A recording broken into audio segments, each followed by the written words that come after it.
It's a stormy night in New Jersey and the police are guarding the road outside the city, looking for a criminal. They stop a speeding truck and a cop approaches the driver to ask for an ID, which the driver doesn't have. The other cops check the back of the truck and are shocked to find a large group of dogs.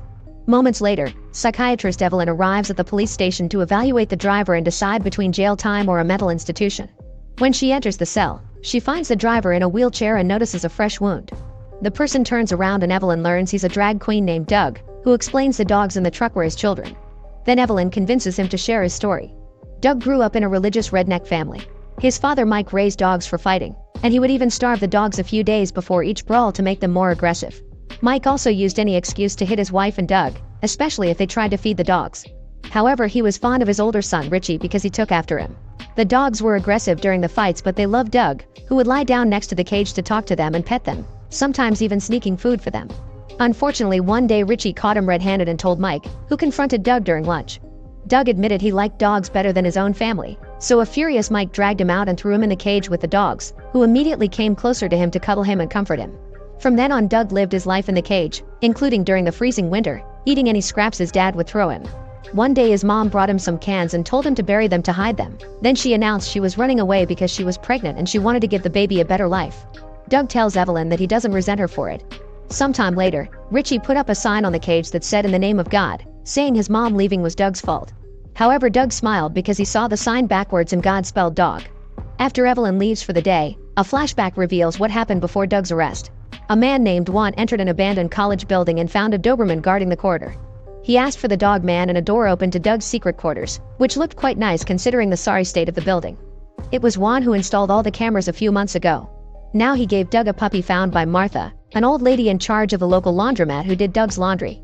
He explained that a gangster known as the Executioner had been taking money from local businesses every week, but Martha couldn't pay him anymore and she was forced to sell some beloved family belongings. Doug told him not to worry because he would take care of it. Sometime later, Douglas dressed up as a widow and waited on the street near the club where gangsters hung out. He sent a small dog inside with a phone in its mouth, and the dog gave the phone to the Executioner right before it rang. The gangster picked up the call as a bigger dog also entered the club and put its mouth on the Executioner's groin, causing him to yell in pain. Doug told the guy not to move or the dog would make permanent damage. Then he explained he wanted the Executioner to leave Martha alone or the dog would enjoy a meal full of nuts. The Executioner agreed to the deal, and as soon as the dogs ran out of the bar, he sent his men after them.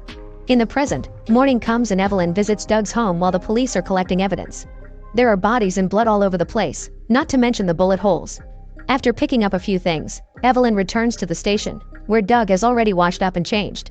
He's grateful to her for bringing his things and continues the story. Little Doug had to live in the cage for months, and he got his education from magazines he found hidden behind a plank, probably left by his mother. One day one of the dogs got pregnant, so Doug hid the puppies away from his family's eyes. Unfortunately, Richie again saw him and told his dad, who immediately came out armed and ready to take care of the puppies. Doug immediately latched on the cage door and started yelling at Mike while the dogs barked and growled along. Furious, Mike shot Doug through the door and made him fall. The bullet hit his hand and made him lose a finger, then it ricocheted and hit Doug in his spine. Worried this could escalate into actual death, Richie took Mike inside after dropping a handkerchief for Doug. Unable to move much, Doug put the handkerchief around his bleeding hand and the finger inside a little bag. Then he reached for a magazine and showed his dog a picture of a police car as he gave it the bag with a finger, telling the dog to leave through the hole left by the shot and find the cops. The dog ran away with the bag in its mouth and crossed the town until it found a police car, on which it sat until the cops paid attention to it. Soon a bunch of officers surrounded Doug's house and stormed in, finding the poor boy in the cage and Richie clinging to Mike in fear inside. An ambulance quickly took Doug away, but the doctor didn't remove the bullet. In the present, Doug explains to Evelyn that with the leg braces he can walk a little bit, just enough to do things like getting into bed. He can also stand, but only for a few seconds. The doctors didn't remove the bullet because if they move things around that area they may leave him completely paraplegic, which is also a risk every time Doug stands up. Mike was given a sentence of 20 years, but he self-deleted after 2 weeks. Richie was given 12 years and was released after 8 for good behavior. On the day that he came out, a few dogs were waiting for him outside the prison and started to follow him. As Richie walked through town, more and more dogs joined the first ones until Richie finally noticed them. He tried to escape through an alley, but the dogs jumped on him and mauled him to death. After he was released from the hospital, Doug was sent to an orphanage, but he was unable to make friends. The other kids were always playing outside, so he stayed in his wheelchair in the library and read a lot. The only person that befriended him was Salma, Doug's first and only love. She was a young woman who helped around the orphanage and loved Shakespeare. Since she heard Doug liked to read too, She introduced him to all her favorite books and even convinced him to do small plays for the other kids. Most of their props were cheap or handmade, but they put lots of heart and passion into their acting, so the other children loved it. Doug had lots of fun dressing up and really enjoyed Salma teaching him how to put on makeup because she said it helped him be whoever he wanted to be. Salma was bright, creative, and had a unique view of the world that made Doug quickly fall in love with her. Unfortunately, one day she left the orphanage to pursue a career in acting, and through the following years, Doug would collect every news article he saw about her plays, carefully adding them to his scrapbook. Eventually, Doug became an adult and attended college through online courses, getting a bachelor's degree in biological sciences before getting a job at a dog shelter. When Salma finally made it to Broadway, Doug went to see her play and tried to approach the stage, but everyone was standing up and he couldn't access it. Luckily, he was allowed backstage, and Salma immediately recognized him. She was very happy to see him and really appreciated his flowers, but she got even more excited when he gifted her the scrapbook. Salma was so flattered that she thanked him with a kiss, causing his hopes to go up. Doug was about to confess his feelings when suddenly the director came in and complimented the scrapbook as well. Doug was devastated to hear Salma was married to him and they were already expecting a baby. Heartbroken, Doug congratulated them and went back to the shelter, where he stood up to be able to yell and hit the cages to deal with his fury. The dogs barked at him, and when he fell on the floor, one dog struggled with the latch until it managed to open the cage, causing all the dogs to come out and cuddle Doug to comfort him. Afterward, Doug cut his hair as a symbol of letting go. Sometime later, 2 men from the government showed up to inform him that they were closing up the shelter under the excuse of budget cuts. Doug pointed out that the budget was cut every year since he took the job, and he still kept the shelter up because he lived off donations, so the only municipal funding he had was the building itself. Feeling caught, the men admitted that the site was being sold to a developer to make a profit. Douglas had until Monday to move out, and the dogs would hopefully be sent to other shelters. However, when Monday came, the authorities found the building empty because Doug had run away with the dogs. That was when Doug moved into the abandoned college building, where he spent time reading to his doggy family. He soon started to look for a job, but every place would turn him down because of his wheelchair. One afternoon, Doug went to a club that was looking for a barman and arrived just in time to watch the drag queens rehearsal, immediately falling in love with their costumes and their art. The owner told Doug that he already hired someone for the bar, but Doug announced he wanted to act instead, sharing his experience. The man pointed out people wouldn't be interested in a performance done in a wheelchair, so Doug got off the chair and explained he could stand for a whole song. The queens were very impressed and found him cute, so they convinced the owner to give Doug a chance. The following Friday, the queens helped Douglas get clothes, makeup, and a wig for his performance. Wanting to make a good impression, he removed his leg braces and asked his new friends to be ready to catch him when he was done. The queens helped him reach the stage and he waited behind the curtains, which opened when he was introduced as Edith Piaf. Doug started singing in French while doing slight movements with his hands, and both the public and his co-workers were enchanted by his voice. Everyone could hear the raw emotion in the lyrics, and by the end, everyone clapped and cheered for Doug, wanting more. The curtains closed and the other queens rushed to catch Doug right before he fell. From then on, Doug was allowed to perform in the club every Friday night. Obviously, this didn't pay enough to live, so Doug started a service that matched lonely people with the right dog for company and protection. He also gave them extra help if they needed it, implying illegal activities like what he did with the executioner. One day while he was cooking, the dogs would bring him any ingredient he needed from the pantry, and this made Doug realize this could be used to do what he called fair redistribution of wealth.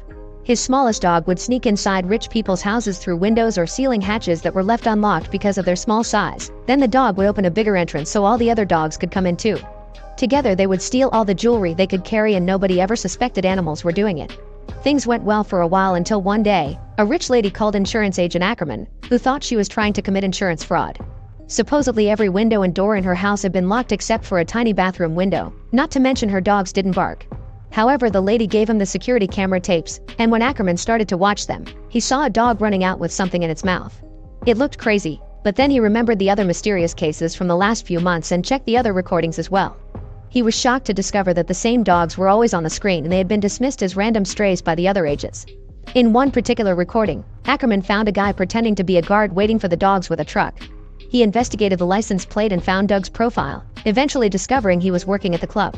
One Friday night, Ackerman attended Doug's performance, and to his shock he was wearing one of the stolen necklaces. After the show, Ackerman went to the dressing room with a flower, pretending to be Doug's fan. He asked him out for dinner, but Doug turned him down because he had to go home to feed his kids. When Doug left the bar, Ackerman discreetly followed him. As he entered the old building with a gun, the dogs warned Doug, who immediately asked them to hide. Ackerman found the Doberman guarding the corridor and considered shooting, but at that moment Doug opened the door and told him the jewelry was in the safe. Once he had the box, Ackerman took a seat to check everything was in there, and Doug used the chance to order his dogs to kill him. Now that most of his life has been covered, Doug shares why he got arrested. The evening after Doug helped Martha, the executioner and his gang found the abandoned building because they beat up Juan until he talked. Once they were sure they were at the right place, they killed Juan with a shot. The sound alerted Doug of their presence and he told the dogs to get in position for war while he grabbed a weapon from his collection. The executioner ignored the Doberman and started to shoot the metal door to no avail while Doug escaped through a narrow hidden corridor. At that moment a little dog ran by the corridor and a gangster followed him into a hole, only for the bigger dogs to drag him in and kill him. Then the gang split and started to follow the different dogs that kept peeking into the corridor. A guy followed a dog into a bathroom with a wet floor, and the dog released a cable to electrocute him. Another guy followed a chihuahua into a locker room and when he got close enough, Doug shot him through the wall. A man entered the wrong room and found himself surrounded by huge dogs that immediately mauled him to death. While chasing a small dog, another guy fell inside a hidden pit, and when his friend tried to help him, the dog pushed him down as well. Then Doug came over and shot them both. In the corridor, a gangster stepped on a trap and was left hanging from the ceiling for a dog to catch. Nearby another gangster also fell in a trap and got mauled as well. The executioner started to get nervous and asked his men to bring him a better weapon. At that moment Doug opened fire through the wall, bringing down a few men. When the executioner shot back, a bullet hurt Doug's back before he managed to duck. A desperate Doug dragged his body through the floor and took the narrow corridor to return to his quarters while the executioner used the bigger weapon to finally open the door. He came inside and tried to shoot Doug only to discover he ran out of bullets, and the dogs used the chance to kill him too. Afterward Doug and his dogs escaped in a truck and that was when the police caught them. While Doug waited in the police car, he gave the dogs a sign and they immediately ran away. In the present, Evelyn tells Doug she's heard enough and leaves. Then Doug smokes near the window and smiles when he hears a dog howl. It turns out his dog has been waiting outside, and at the sound of the howl, all the other dogs come to the area too. While Doug dresses up nicely with the things Evelyn brought him, the dogs enter the station and scare the front guard into passing out.